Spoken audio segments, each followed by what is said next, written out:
So I'm watching that game last night, Jaguars and Saints, and sorry guys, I'm driving to work.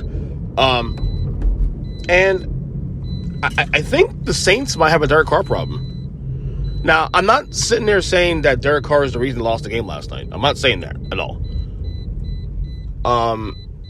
But I thought the Saints would have been one of those. I made a case for the Saints on various platforms, my podcast, or podcast, on other platforms, that the Saints could be one of those teams that, because of their schedule and because of how good their defense is, and you had Derek Carr, who's probably a top 12, 13 guy in the league, a quarterback in the league that certainly can make some noise.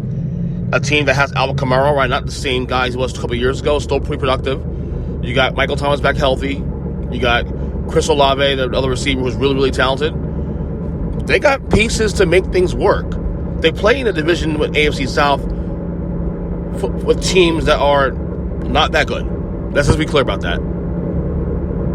And yet they're 3-4. And I'm watching the game last time thinking, like, Derek Carr's not happy. He's not happy here. He doesn't seem he's frustrated.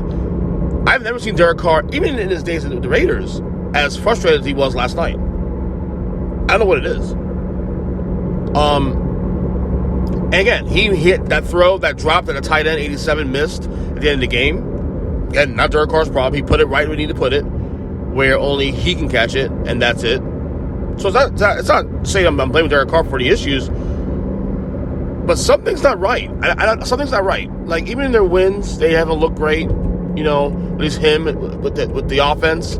I don't know if it was Dennis Allen. Obviously I'm not a big Dennis Allen fan anyway. Offense coordinator. I feel like if Sean Payton was still there, maybe this is probably a rectified issue. Now, I say that knowing that Sean Payton's doing a horrible job in Denver right now, but that's a whole other story. But I think there's a Derek Carr problem here in New Orleans. And again, not suggesting they cut him, not suggesting they say, not suggesting on any of that. I'm just saying that he hasn't been the solution to New Orleans Saints. Watching it with my wife last night too, and she's like, "Yeah, he seems unhappy." Like, yeah. Now look, they can turn it around. They're 3-4. I mean, they're still in the mix of division.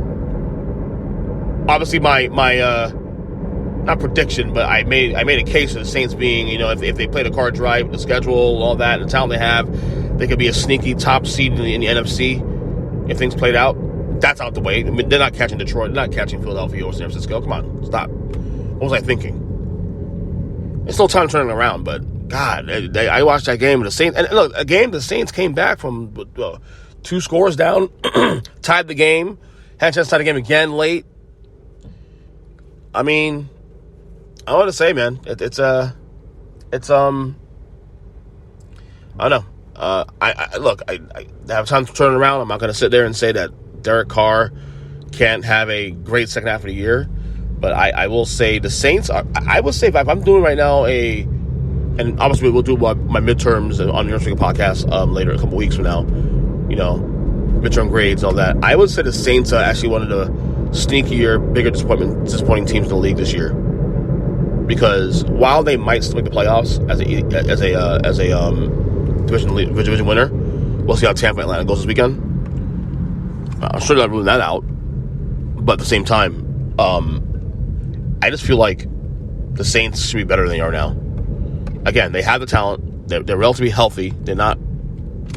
I don't get it. Something's missing. Something is missing in this team. I don't know what it is. And I obviously put things in Derek Carr, but I think it's bigger than Derek Carr. But maybe it is a Derek Carr problem. I don't know. So that's just my 2 cents on that situation. So anyway, that's it for me.